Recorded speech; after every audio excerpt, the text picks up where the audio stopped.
Bonjour à tout le monde. Donc, mon nom est François Proulx. Je pense que tout le monde me connaît. Je suis professeur ici associé à la chaire de recherche en eau potable à l'Université Laval. Puis il y a aussi avec nous dans la salle Manuel Rodriguez, qui est professeur et aussi titulaire de la chaire de recherche en eau potable de l'Université Laval.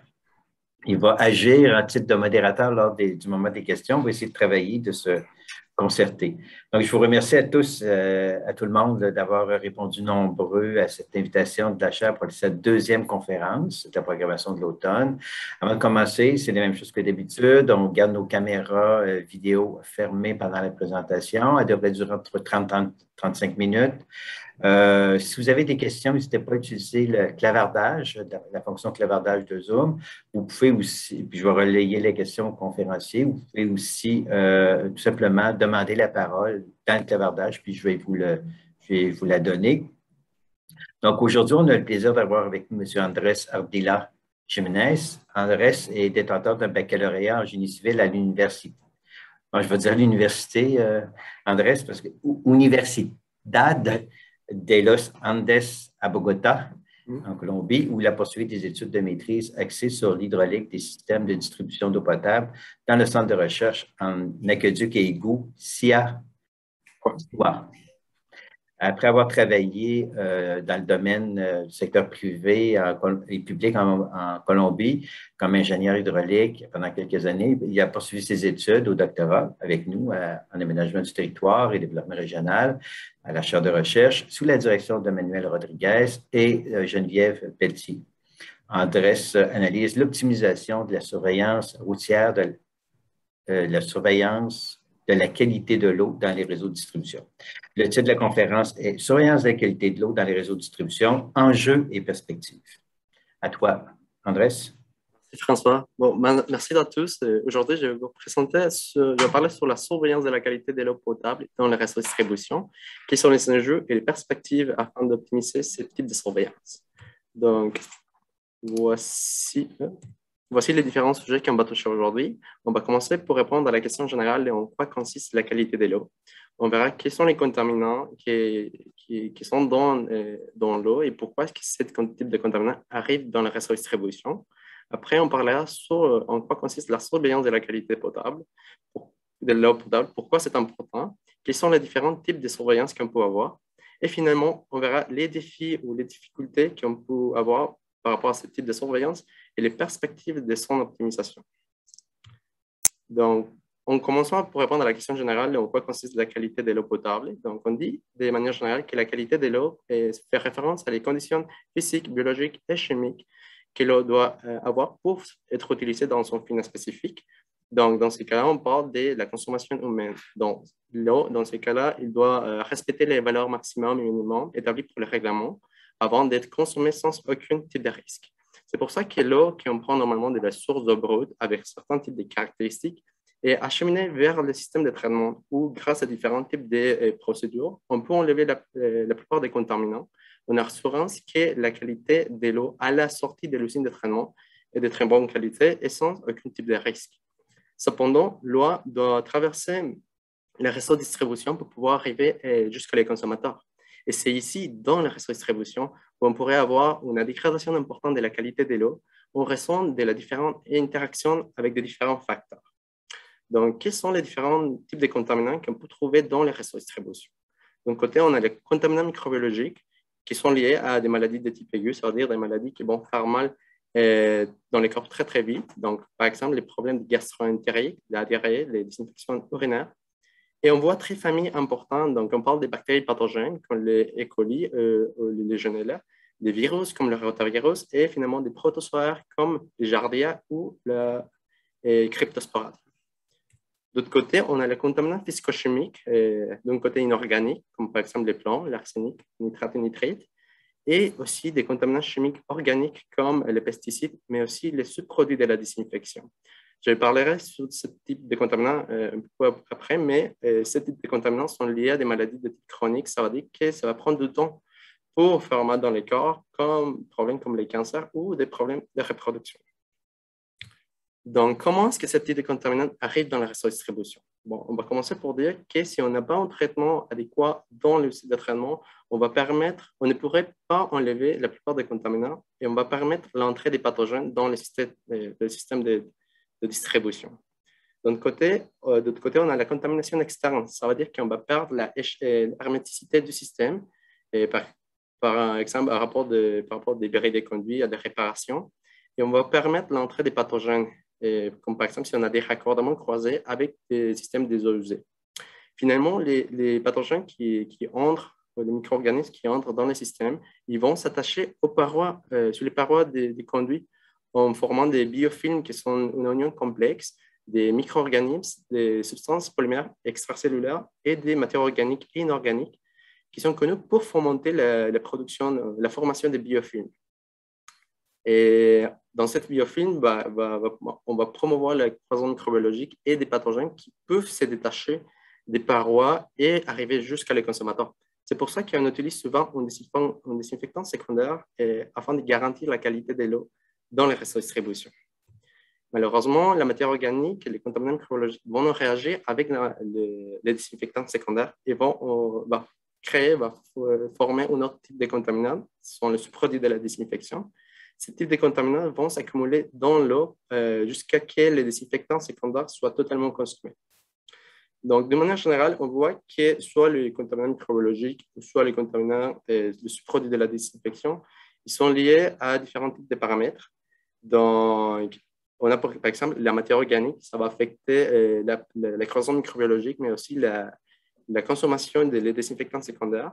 Les types de désinfectants secondaires, ça pourrait affecter les types de sous-produits de la désinfection qu'on va former.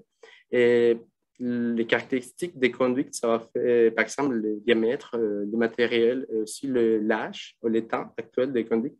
Ça va promouvoir la formation de biofilms, qui va affecter aussi les désinfectants secondaires. On a aussi les temps de séjour, qui c'est une des variables les plus importantes.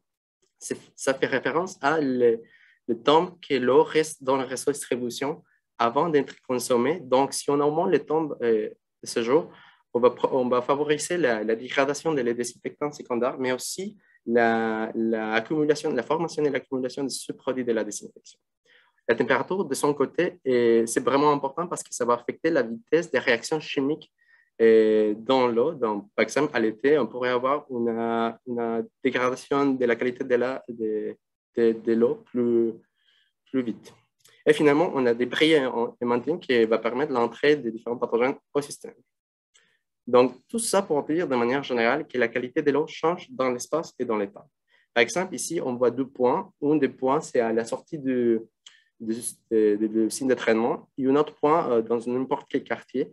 Et on va commencer à voir une différence entre la concentration de chlore libre résiduel des 2 points en raison des temps de séjour ou de la distance que l'eau doit parcourir pour arriver d'ici jusqu'à ce point. En moyenne qu'on voit la dégradation de la concentration de chlore, on voit aussi la formation des sous-produits de la désinfection. Dans ce cas-là, c'est les trialométhane.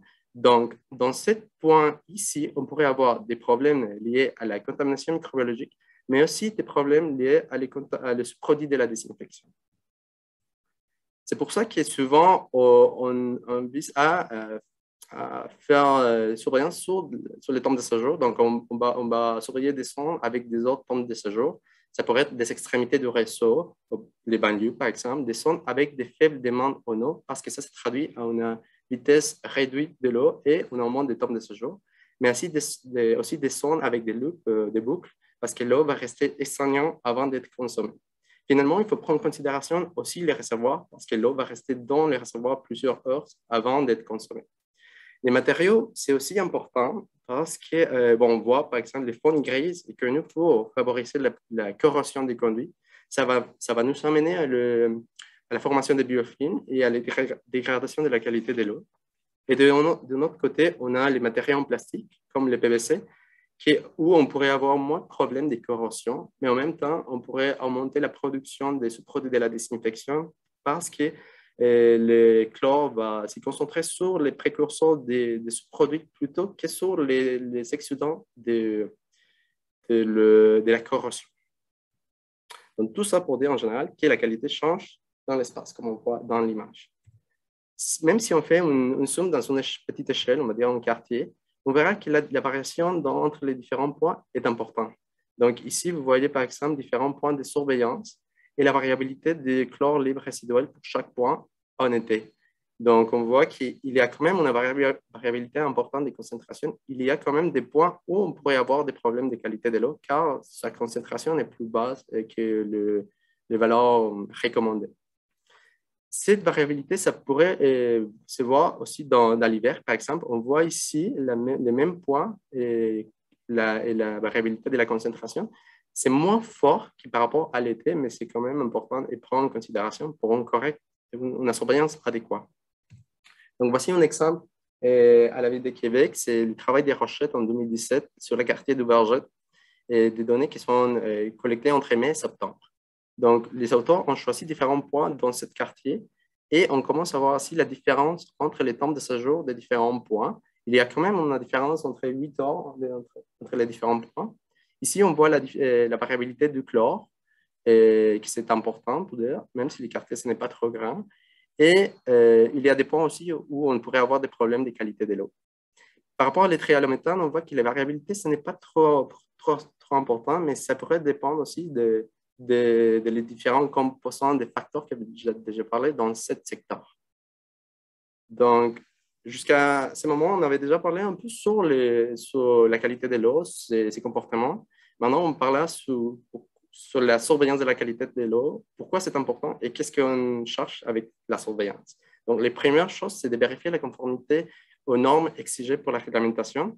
Donc, on voudrait être sûr que la qualité qu'on donne, c'est bon et sans aucun type de risque pour la population. Donc, si jamais il y a des problèmes, on pourrait identifier des problèmes de qualité et aussi identifier les causes pour pouvoir établir une solution aux problèmes de qualité de l'eau. Avec toutes les données qu'on peut récupérer avec la surveillance de la qualité de l'eau dans les réseaux de distribution, on pourrait améliorer notre façon de comprendre les comportements spécifiques du réseau. Parce que, comme j'avais dit, les comportements, ça dépend de beaucoup de facteurs. Et chaque système de distribution a ses propres caractéristiques. Donc, c'est bon, ça nous aide aussi à mieux comprendre les comportements de notre réseau de distribution. Avec toute cette information, ce qu'on cherche, c'est d'optimiser la gestion de la qualité de l'eau. On va chercher de réduire la dégradation de la qualité de l'eau dans le réseau, peut-être en ajoutant des stations de récupération, en faisant des sectorisations, en changeant certains types de conduites dans les réseaux de distribution. Tout ça va nous aider à réduire à la fin les risques à la population par rapport à la qualité de l'eau. Finalement, ce qu'on cherche avec la surveillance, c'est on pourrait réduire les inégalités sociales parce qu'en fait, ce qu'on cherche, c'est de garantir la qualité en quantité et en qualité dans l'ensemble du réseau. Donc, si on peut garantir une eau de bonne qualité pour toutes les personnes, ça pourrait être une commence pour réduire les inégalités sociales. On passe ensuite à les différents types de surveillance qu'on pourrait avoir dans le système de distribution. D'un côté, on a les premiers, c'est les suivis routiniers de la qualité de l'eau. Et la fin spécifique de surveillance, c'est vérifier la conformité réglementaire de l'eau. Et pour ça, on prend en considération la variabilité spatio-temporelle de la qualité de l'eau. Ça veut dire que les risques de contamination, ce n'est pas uniforme dans l'ensemble du réseau. Il y a certains sons où on connaît la qualité de l'eau est plus faible, est plus dégradée. Donc, dans ce point-là, il faut faire plus attention. De l'autre côté, on a les systèmes d'alerte précoce. Donc, ce qu'on cherche avec ce type de système, c'est d'identifier rapidement des événements de contamination, des événements qui peuvent être intentionnels ou accidentels, comme par exemple des actes terroristes.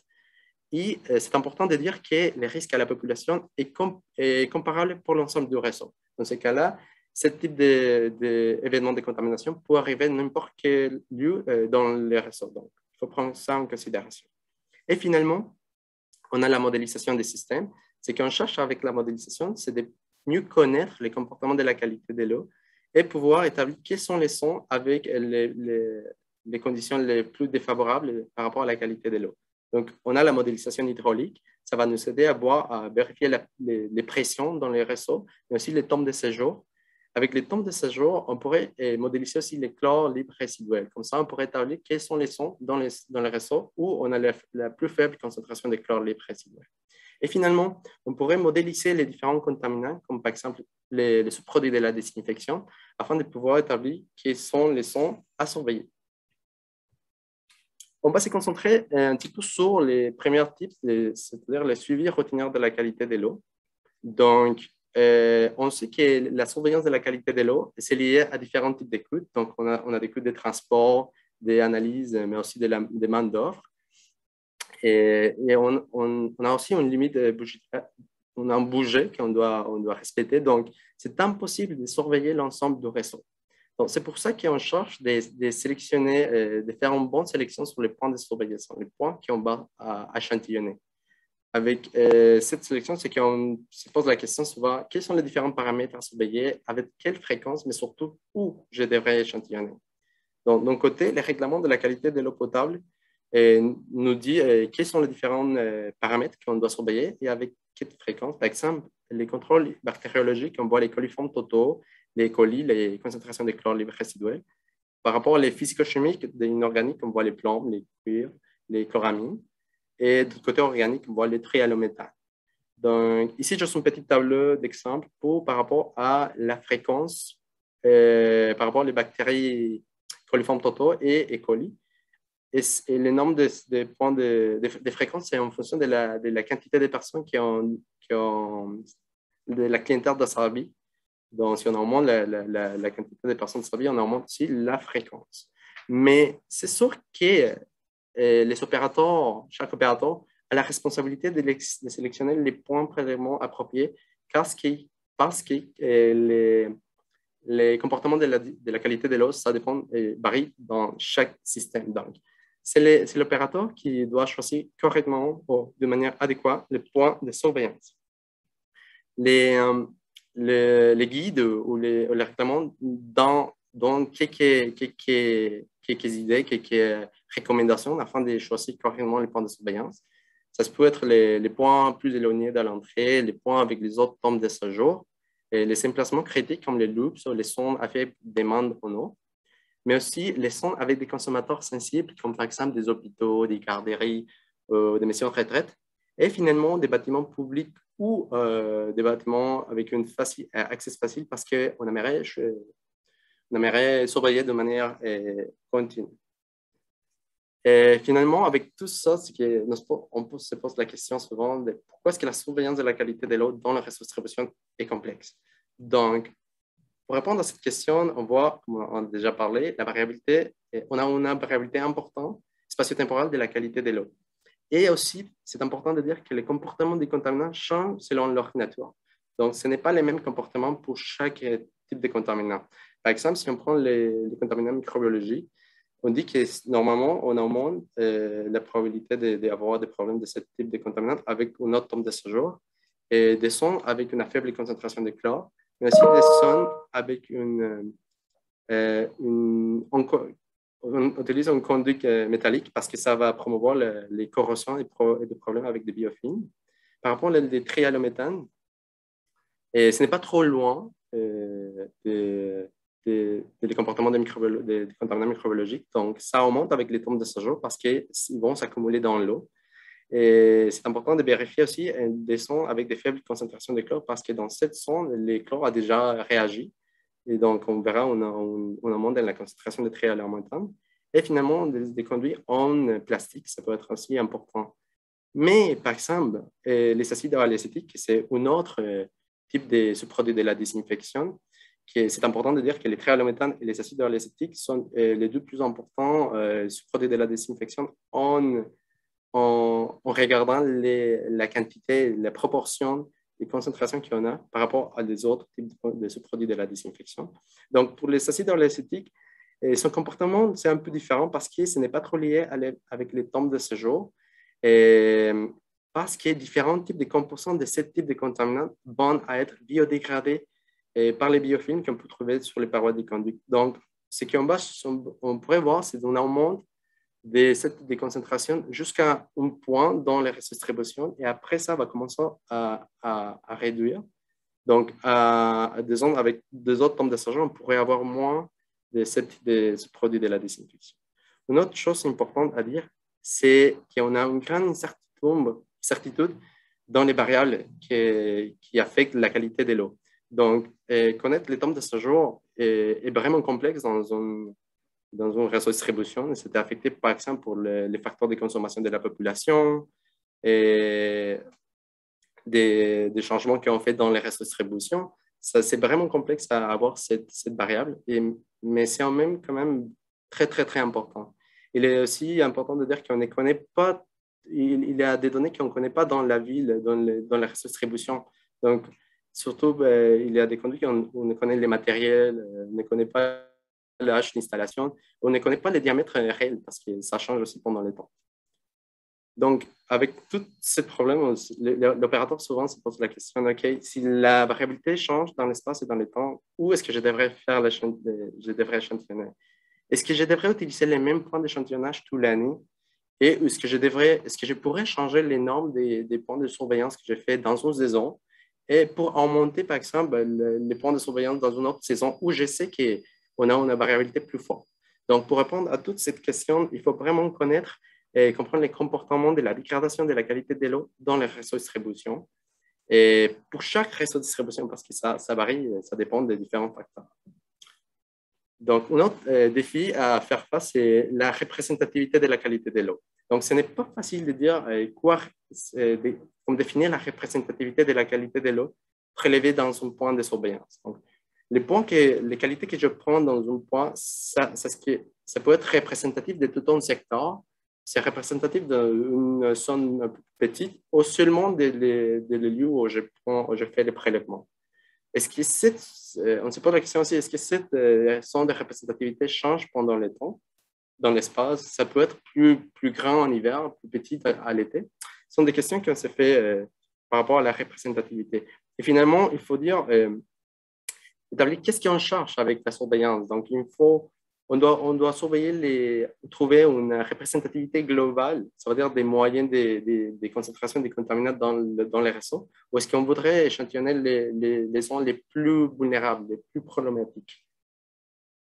Et finalement, il faut prendre en considération, n'est pas seulement les variables liées directement au réseau de distribution, mais aussi à la population. Donc, il faut prendre en considération la vulnérabilité et le risque à la population. Il faut dire, comme j'avais déjà dit, il existe une population plus vulnérable. Donc, on parle des personnes avec un système immunitaire faible, comme des personnes âgées, des enfants ou des femmes enceintes. Et il faut prendre aussi en considération les zones vulnérables, comme des hôpitaux, des garderies, des maisons de retraite, mais aussi les caractéristiques socio-économiques de la population.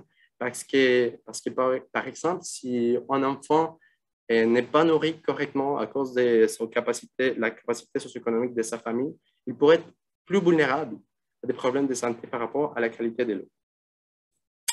Donc, avec toutes ces difficultés et défis, qu'est-ce que le chercheur propose pour faire ça au problème? Donc, je dirais que les points de vue des chercheurs ont changé un petit peu dans le temps.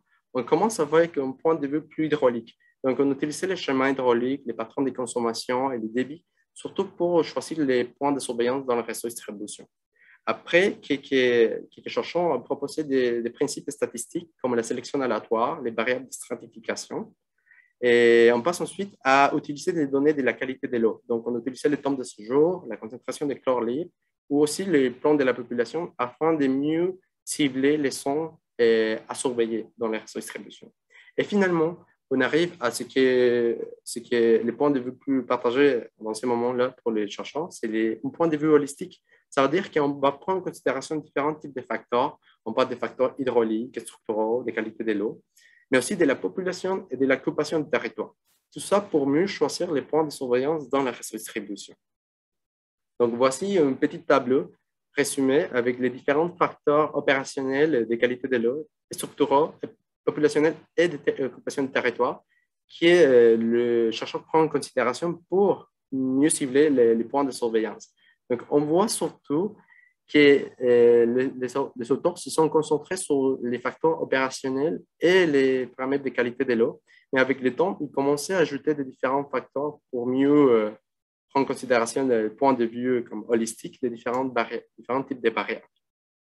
Voici un exemple plus spécifique, c'est de créer un indice spatial pour établir, pour mieux cibler quels sont les sons dans les réseaux de distribution où on devrait faire un échantillonnage plus souvent en prenant en compte des différentes barrières que j'ai déjà nommées. Mais ça, c'est d'un côté spatial.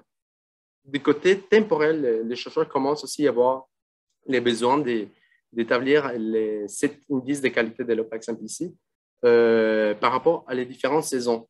Parce que, comme j'avais déjà dit, ça pourrait changer aussi à cause de la température et des comportements de la qualité de l'eau. Donc, juste pour finir, j'aimerais juste donner quelques idées qu'on a pour pouvoir optimiser la qualité de l'eau dans le réseau de distribution. Donc, la première, c'est de mieux comprendre les comportements de la qualité de l'eau et les différents facteurs associés à ce comportement particulier. Donc, on aimerait savoir quels sont les facteurs, par exemple, les facteurs les plus importants dans un réseau. Et est-ce qu'on devrait se concentrer sur ces facteurs et comme ça pouvoir définir la surveillance de la qualité de l'eau. Mais comment est-ce qu'on fait ça? On pourrait utiliser la base de données historique que les différents villes ont récupéré par rapport à la surveillance routinière. Donc, comme ça, on pourrait identifier les relations spatiales et temporelles avec les différents paramètres, les différents facteurs. Et c'est important aussi de prendre en considération la variabilité temporelle de la qualité de l'eau. Donc, pouvoir dire si effectivement c'est mieux de surveiller plutôt dans une saison ou si c'est différent dans une autre. Et comme ça, à la fin, améliorer la surveillance de la qualité en général. Et finalement, comme dernier pas, on pourrait envisager la modélisation des contaminants et des proxys qui permettent une meilleure identification des sons critiques. Donc, on pourrait parler de la modélisation de trialométhane ou d'un autre sous-produit de la désinfection, mais aussi de la modélisation des variables associées à la qualité microbiologique. Donc, c'est ça, c'est toute la présentation. Merci de votre attention. Merci beaucoup. Donc, j'entends les applaudissements de l'autre côté. Donc, désolé de ne pas être avec vous. Donc, on va pouvoir commencer la période des questions. Ceux qui veulent utiliser le chat, n'hésitez pas. Donc, moi, je vais peut-être briser la glace. Au départ, tu parlais du suivi de la qualité de l'eau potable, bon, qui est réglementaire, puis après ça, bon, c'est sûr que le réglementaire, il ne répond pas à toutes les exigences, mais notamment au niveau perception, hein, parce que le règlement ne parle pas de couleur, ne parle pas d'odeur, ne parle pas de ce qu'il y a à la perception. Crois-tu, vu qu'on est dans un département d'aménagement de territoire, crois-tu que la conformation d'une ville peut influencer la qualité de l'eau? Partant de là, donc, deuxième sous-volet de ma question, c'est si oui, est-ce que le règlement est une réponse, c'est-à-dire ce qui est exigé au niveau réglementaire, est-ce que c'est suffisant pour assurer une protection à tout le monde? OK, bon, merci pour la question, c'est vraiment intéressant. Oui, je dirais la première question, oui, tout à fait. La conformation d'une ville pour changer la qualité de l'eau parce que, bon, je prendrais en exemple la ville de Québec. C'est l'union des différentes villes qui sont créées dans de différents moments. Donc, on a utilisé des différents matériaux pour différents secteurs. Et comme on mélangeait tous les réseaux, c'est sûr que dans certains zones de la ville, on pourrait avoir une dégradation, par exemple, plus importante, plus vite de la qualité de l'eau. Et surtout, par exemple, aux banlieues, des points très, très, très loin de l'usine de traitement, on va voir des problèmes de qualité de l'eau parce que c'est des zones où on a moins de demandes en eau, c'est loin de l'usine. Donc, c'est sûr que la conformité, si ça se commence à éloigner, le type de matériaux qu'on utilise, ça va changer la qualité de l'eau. Par rapport à la deuxième question, bon, je pense que les règlements, des fois, ce n'est pas si facile aussi de dire qu'est-ce qu'on doit faire, quels sont les paramètres qu'on doit choisir et où est-ce qu'on doit échantillonner, parce que ça dépend des comportements de la qualité de l'eau pour chaque système. Donc, c'est sûr que les règlements donnent quelques recommandations en général et c'est comme ça dans tout le monde. En fait, les guides aussi internationaux donnent les mêmes recommandations parce qu'en fait, ce n'est pas si clair de le faire. Donc, je dirais, les règlements, nous donnent des idées, mais c'est sûr qu'il faut aussi, comme opérateur, comprendre les comportements, notre propre comportement et faire face à cette problème de qualité de l'eau. Donc, c'est un minimum, finalement. Le règlement, c'est un minimum. Il faut réfléchir en dehors du règlement. Ouais. Parfait. Est-ce qu'il y a des questions de votre côté, Manuel? Il y a des questions? Oui. Si vous avez une question? Oui. On n'entend pas, c'est pas clair. OK, oui, ce qu'on va faire, on va répéter la question après. OK, parfait. La qualité de l'eau changer, des changements spatio-temporels. Oui. Moi, je m'intéresse plus aux changements temporels. Enfin, tu vas présenter des images en fonction de cette variabilité-là, en fonction des saisons. Oui.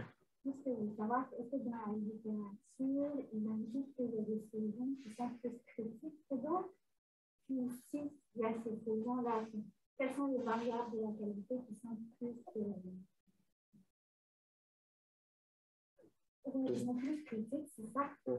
Et est-ce que tu saurais à peu près pourquoi? Est-ce que c'est plus lié à la température? Est-ce que c'est plus lié à la pluviométrie? Parfait. Tu vas répéter? OK, je répète la question. On parlait de la variabilité spatio-temporelle. On va se concentrer sur la temporalité. Est-ce que sur la littérature, il existe des travaux qui visent une saison plus importante où on a une dégradation plus importante qu'une autre? Et quelles sont les différentes variables qui sont aussi plus importantes dans cette dégradation de la qualité de l'eau? Oui, il existe des travaux qui parlent sur la variabilité temporelle. Donc, du coup, on voit que à l'été, où on a les plus hautes températures en général, on a la plus grande variabilité de la qualité de l'eau. Donc, c'est surtout, si on parle de temporalité, on va se concentrer sur la température. Et on augmente la température, la vitesse des changements, des réactions chimiques dans l'eau, dont la dégradation des chlores va être plus rapide. On devrait ajouter, par exemple, des stations de réchloration à l'été afin de mieux garantir la qualité de l'eau. Mais c'est sûr que ça change aussi, comme je le disais, des contaminants. Par exemple, si je parle des sous-produits de la désinfection, et je voyais des auteurs qui disaient, OK, à l'été, c'est le plus important, mais ça aussi, à l'automne, ça pourrait arriver dans un autre système, à cause aussi de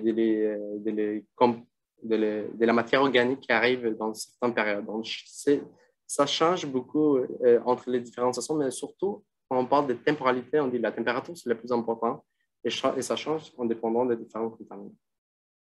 La température a plus d'incidence que la pluviométrie. Quelle est la pardon? La température a plus d'incidence que le fait qu'ils sont donc, plus la température augmente, plus il y a d'impact sur la qualité. Et ça, c'est plus important que le fait que les pluviométries augmentent, donc plus à la suite. OK, bon, dans ces cas-là, si on parle des plus, on fait la différence entre différents moments de l'année. Donc, on parle de la plus, c'est le printemps. Et surtout, on va voir un augment de la concentration de la matière organique dans l'eau. On devrait ajuster les chlores, les traitements à l'usine. Ça pourrait être aussi plus demandant des désinfectants libres résiduels dans la distribution afin de garantir la qualité de l'eau. Mais en général, on dit que si on augmente la température, la variabilité va être plus grande et des autres variables vont commencer aussi à jouer plus d'importance. Donc, on parle tout le temps du temps de séjour. Donc, c'est sûr qu'on a moins de temps de séjour, on va voir une dégradation plus importante. Mais aussi, à l'été, on pourrait voir aussi la formation des biofilms, la production de biofilms plus importante, qui va être comme mature à l'automne. Donc, c'est un changement vraiment dans les temps. Mais ça change beaucoup, ça change entre les différentes variables. Mais surtout, on dirait la température, les temps de séjour et la matière organique, ça va affecter vraiment la qualité de l'eau. Puis, j'ai une question de Patrick Lavallois. Donc, Patrick voudrait prendre le micro. Donc, Patrick, tu peux y aller. Oui. Salut, Andrés. Très intéressant comme présentation. Moi, j'aurais une question. concernant justement les prérequis pour identifier de façon optimale les sites de prélèvement en particulier. Tu as fait référence à regarder les données historiques, puis tirer des conclusions à partir de là, mais en fin de compte, souvent les données historiques, elles sont basées sur les exigences réglementaires, et si on veut aller plus loin, justement, qu'est-ce que tu suggères aux municipalités qui veulent se doter d'un programme supplémentaire à ce qui est requis par règlement pour, comme tu l'as très bien dit, répondre aux exigences de protection de la santé, diminution des risques, etc. Donc, est-ce qu'il faut faire des enquêtes pilotes et si oui, basées sur quoi? Parfait. Merci pour la question. OK, oui, je dirais que c'est sûr que les données qu'on prend généralement, c'est par rapport au suivi routinier, donc c'est les mêmes points qu'on a en suivant le règlement. Et ce que je dirais, il faut utiliser cette donnée, mais aussi analyser quels sont les différents facteurs qu'on aimerait analyser et voir si effectivement les points de surveillance qu'on a pris avec la suivi routinier et prendre en considération cette variable. Donc, par exemple, je te donne un exemple. On aimerait savoir si effectivement, à la ville de Québec, le type de conduit, c'est important, c'est important dans la dégradation. Est-ce qu'avec les données qu'on a historiques de la qualité de l'eau, sont localisées ou dans des sons avec certains types de matériaux? Ce qu'il faut voir, il va falloir se voir effectivement dans chaque type de facteur qu'on veut analyser, soit le matériel, le temps de séjour, les diamètres, etc.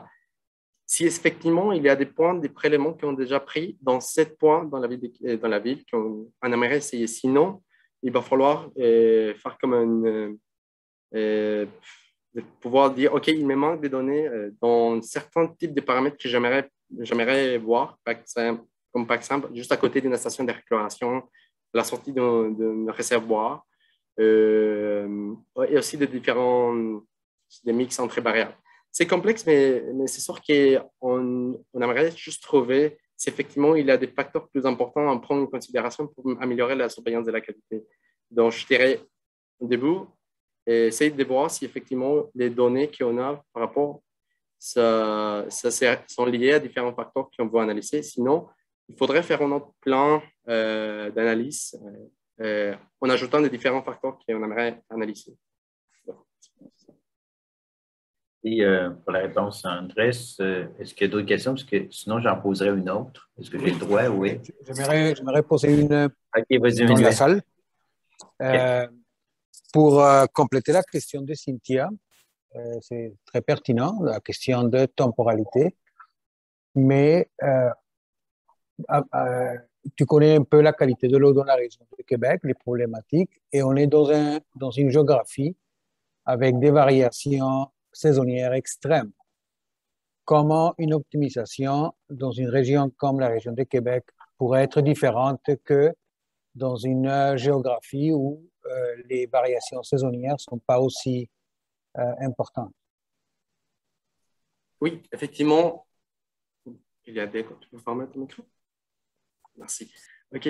Oui, je dirais, c'est sûr que la façon de surveiller la qualité de change, par exemple, si on prend en considération des changements de la température, par exemple, ici, à la ville de Québec, on voit qu'à l'hiver, on a moins de variabilité spatio-temporelle et la qualité de l'eau qui par rapport à l'été.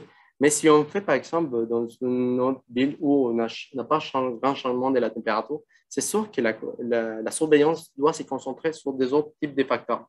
Donc, les temps de séjour va être plus important pour faire face à la surveillance. Les types de matériaux aussi, mais aussi de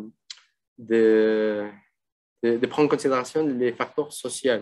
Donc, je dirais, les lieux où localiser la ville, etc., ça va influencer les comportements de la qualité de l'eau. Ça va affecter l'importance des facteurs à prendre en considération pour améliorer la surveillance. Donc, comme ça, on pourrait changer et notre manière surveiller, de mieux surveiller la qualité de l'eau.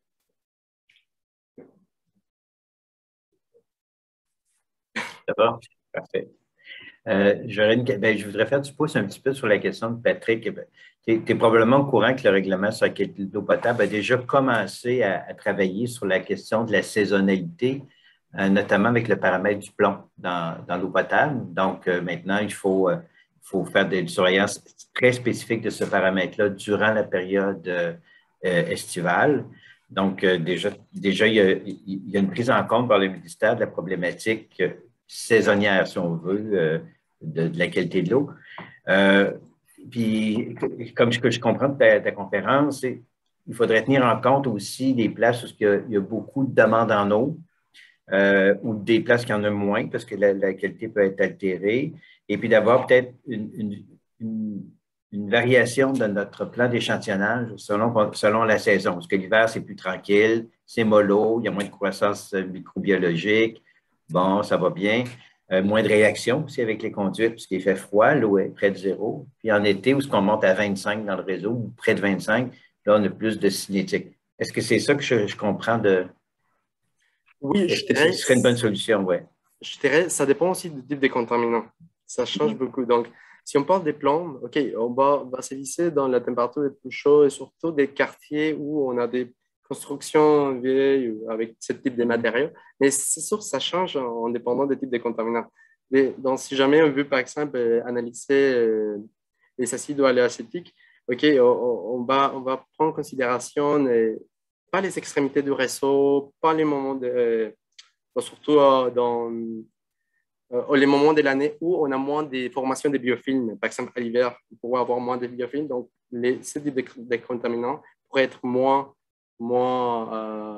dégradés. Donc, on pourrait avoir une concentration plus grande. Donc, ça dépend de chaque type de contaminant. Et c'est important de viser quelles seraient les meilleures façons de surveiller chaque type de contaminant.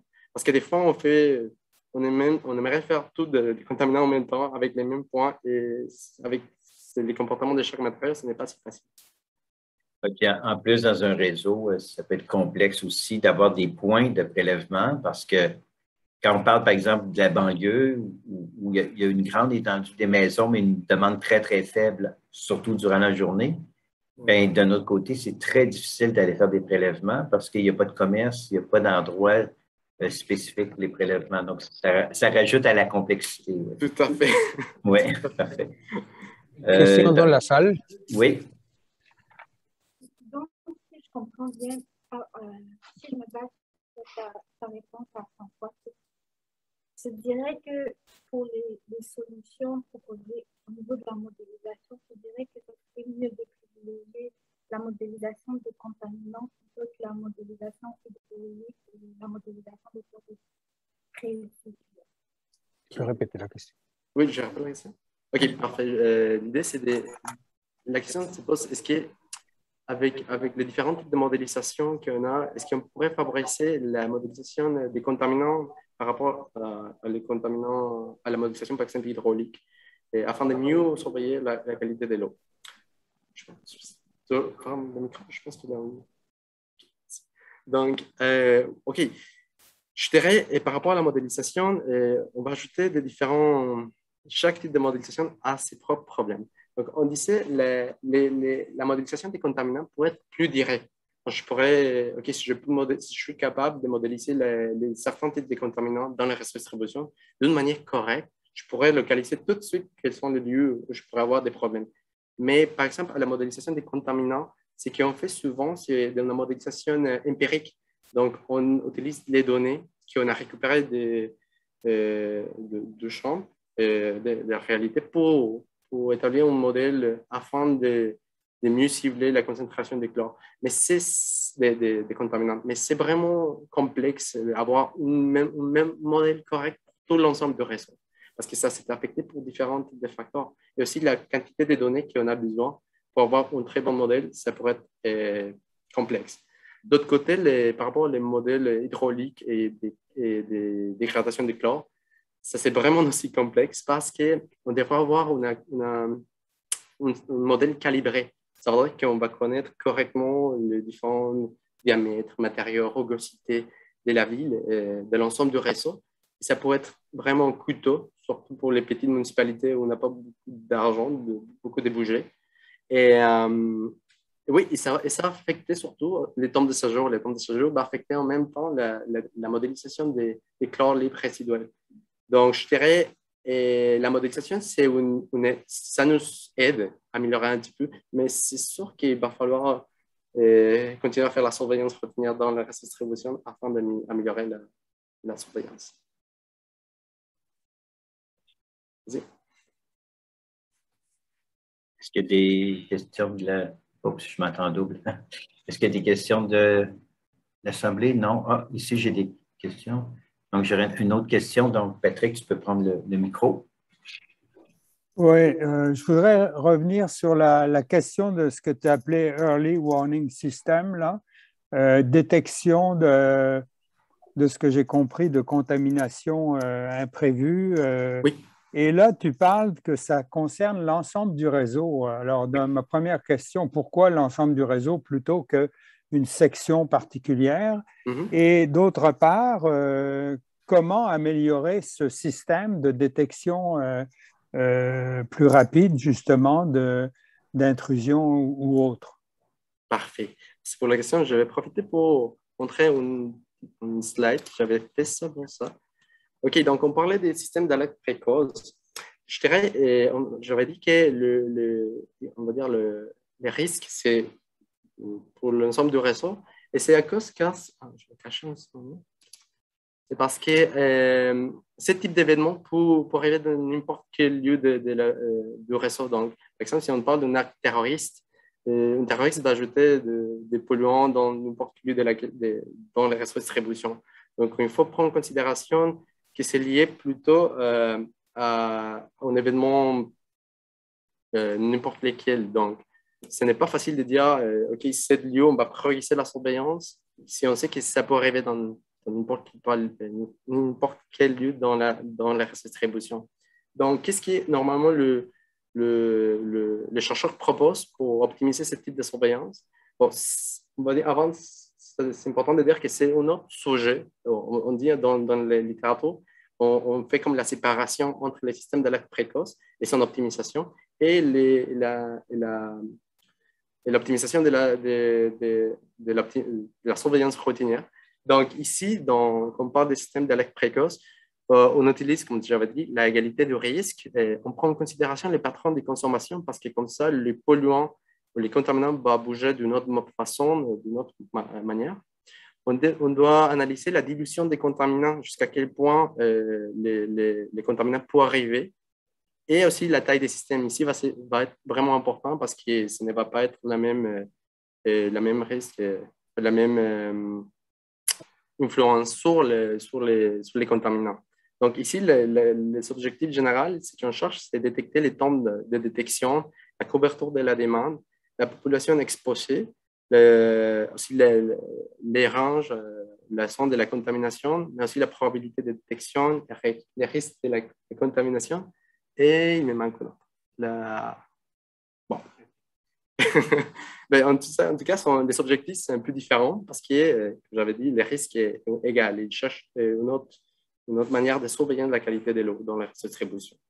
Donc, bon, ici, quelques exemples de quelles sont les approches mono-objectives et multi-objectives des différents chercheurs. Mais en général, le problème avec ce type de surveillance, c'est que comme on cherche d'analyser l'ensemble du réseau, on pourrait avoir des autres coûts computationnels. Donc, il faut analyser beaucoup d'informations en même temps, mais ça pourrait être difficile à faire. On va utiliser la modélisation hydraulique pour faire ce type d'optimisation. Ça veut dire qu'on a une certaine incertitude avec les résultats des modèles hydrauliques si le modèle n'est pas correctement calibré. Et on prend en considération les comportements de chaque contaminant. Donc, chaque contaminant ou polluant peut être comporté de différentes manières. Ça peut être plus dilué, plus facilement, moins facilement, etc.